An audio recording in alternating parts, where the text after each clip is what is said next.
Medical research has brought us 5 COVID vaccines so far. But tonight we're going to start with the news of a breakthrough in tackling one of the most difficult to treat cancers. A team in Southampton has established that an immunotherapy drug can extend life expectancy for mesothelioma. Now that's good news for the scores of people in our region diagnosed each year with a cancer commonly caused by asbestos exposure.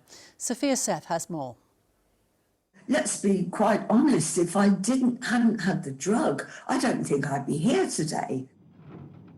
In the 1970s, asbestos was commonly used in the shipping and mining industries and in factories. For 73-year-old Carol Wesson from Dorset, her exposure happened while she worked for a company which made old wood-burning stoves and used asbestos rope as a door seal. Cutting asbestos rope with big scissors, I mean, when I think back about it, sure enough, you could actually see the fibres floating in the air. Carol was diagnosed with mesothelioma in 2016. She initially received chemotherapy, but then a year later was included in a clinical trial taking place in Southampton with an immunotherapy drug called nivolumab.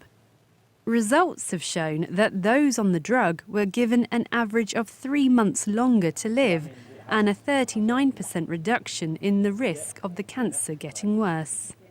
So what it does, it activates the T cells, which is the immune system in your body, to be able to find and kill mesothelioma cancer cells. The clinical trials were funded by Cancer Research UK.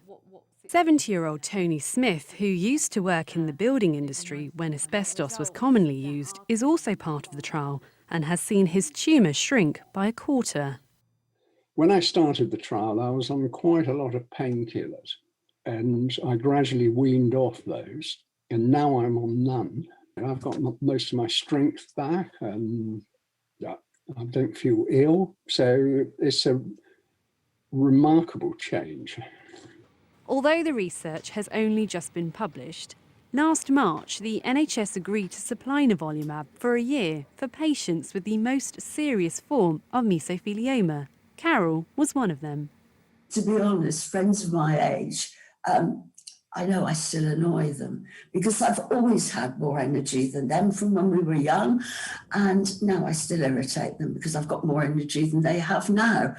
I've got a wood-burning stove. I often have to split up logs. I can swing an axe quite well. There isn't really anything that I can't do. The NHS agreement is about to run out, but NHS England hasn't been able to tell us whether it's going to extend the scheme or not. As for Carol and Tony, they say being part of the clinical trials has given them more hope. It just gives you so much more positivity for a disease that up till now didn't really have much in the way to treat it. You really feel that you've taken part in something that actually has been really worthwhile. Carol Wesson ending Sophia Seth's report.